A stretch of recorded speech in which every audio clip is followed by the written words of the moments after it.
Hello, everybody. Welcome to the next episode of Isolated Insights. Don't tell this story to the social services, but I remember as a young kid, a 10-year-old, we went with my family to, must have been the beach or something, and I was riding around on my new scooter, and I came back to the point where my family were, and they weren't there anymore. They had moved on.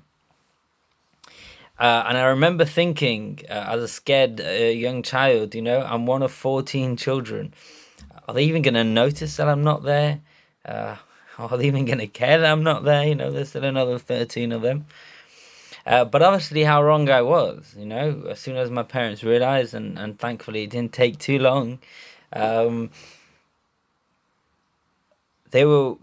they came out looking for me. They were worried sick, and I kind of saw that feeling when we reconnected. Obviously, each one of us matters so dearly to them, and it's very much the lesson of this week's portion. A lesson, right at the beginning. This portion of Bamidbar discusses counting, and in fact, the whole book of Bamidbar is called Numbers.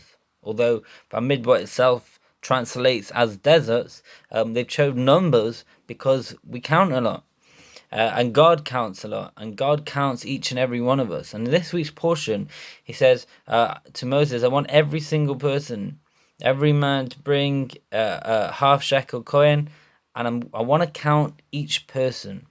God doesn't need to count us.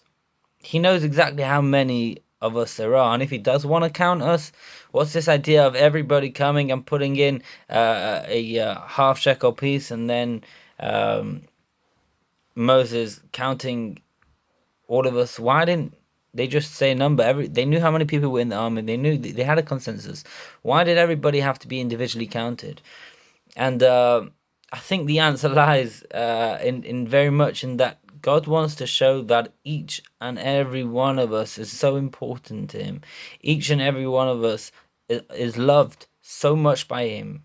We're not a nation of millions or billions. We're a nation of individuals who are together part of something bigger. But no one is dispensable, and if one of us gets lost, then God notices, and he cares about it. So we have to look to see and appreciate how loved we are, but also to spread that further and appreciate what everybody else around us is part of this love and part of this large family. But it's made up of not a big number. Each and every one of us matters, and we matter so much. And that's why God counts us again, and he counts us again, and he counts us individually, because each one of us matter to him so much. Shabbat Shalom, everybody. Have a wonderful week. And please, God, we will have a pre-Shavuot message next week. In the meantime, stay well, and please do join us for Hallel on Sunday morning. And we got followed by Mishnah class. And please, God, Wednesday night we'll be having a special Shavuot session of Wine and Wisdom. Shabbat Shalom.